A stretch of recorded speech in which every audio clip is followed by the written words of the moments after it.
Please be seated. Kenny, all I can say is wow. You are a blessed man. I think you know that already, though. Beautiful. Welcome, everybody. I'm Michael McDaniel, and I am a celebrant or officiant for the Commonwealth of Virginia.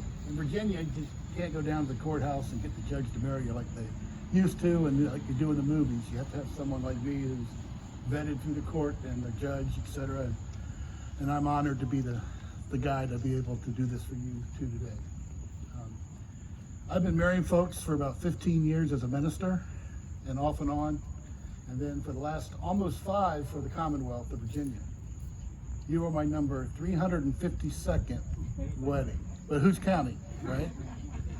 And I don't say that to brag, but I say that as best I know, I'm batting 1,000. Everybody that I've married is still together. Kenny, do not break my streak. And also, I've been married to my wife Deborah for a little over 38 years. I think she just might be a keeper. I'm trying to see if the warranty's still good or not. But I also say that not to brag, but she's not only my bride, the mother of my sons, and the grandmother of my 8-year-old grandson, but she is my absolute best friend in the world. And that's a really cool place to be 38 plus years later. Can I get an amen from the parents out there? But guess what? It doesn't happen by itself, does it, Mom and Dad? No, it takes some work, some effort on your parts. And I'm going to, not going to preach a sermon today, but I'm going to share just a couple thoughts that I think might be helpful for you in this journey called marriage. You guys remember the first time you met? I bet there's a story there somewhere. Yeah. Isn't it amazing how it's all culminating? Did you have any idea when you first met that it was going to culminate what we're doing here in a couple minutes? Maybe. Isn't it amazing how that works out? It is. So, okay, here's a couple thoughts for you. Early in our marriage, it was my wife's second marriage. It was my first. She was a little bit older than I am, but we were committed to go by the vows that we were going to share with each other and make this marriage work. And we had some friends in our lives that were a little bit older. They had marriages that weren't perfect, but they had marriages worth emulating. And they shared a few things with us that we put into practice. I saw the fruit of those things a couple of years later, and I went back to them and told them how much I appreciated them taking the time and the effort, because they were genuine. They weren't trying to fix us or judge us.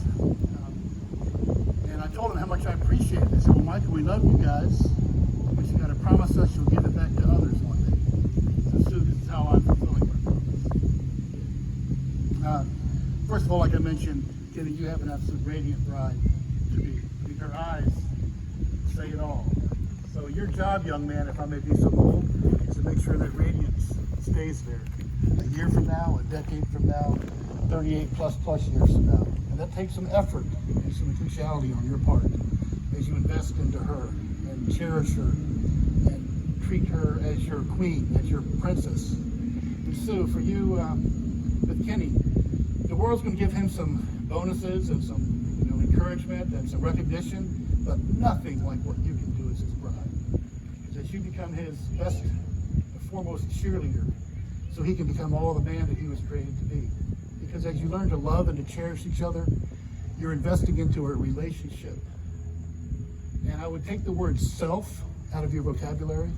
It's not what Sue can do for you, Kenny. It's not what Kenny can do for you, Sue. It's what you can do for each other. So as you invest in that relationship, you're investing in something for a lifetime. And you're doing it for each other. What I want you to remember about today, mostly, of anything I've said, this is something that has been very helpful to us. Life has some joyous occasions, moments of joy. I would watch for those and relish in those times together. Don't let life get so busy, which it tends to do, that they go quickly by or fleetingly by. The old adage of smell the roses is very true, because life is going to throw you some curveballs. Life is going to come with some adversity. And that's not to scare you. That's not to try to alarm you. That's just life. That's just the way it is. You're either coming out of it, you're in it, or you're going to go through it. It can be little things and big things. Little things like a job issue, a health issue. And they won't seem little at the time, but they're going to hurt and not be pleasant. But what I want you to remember is this retired Navy captain with a ponytail said,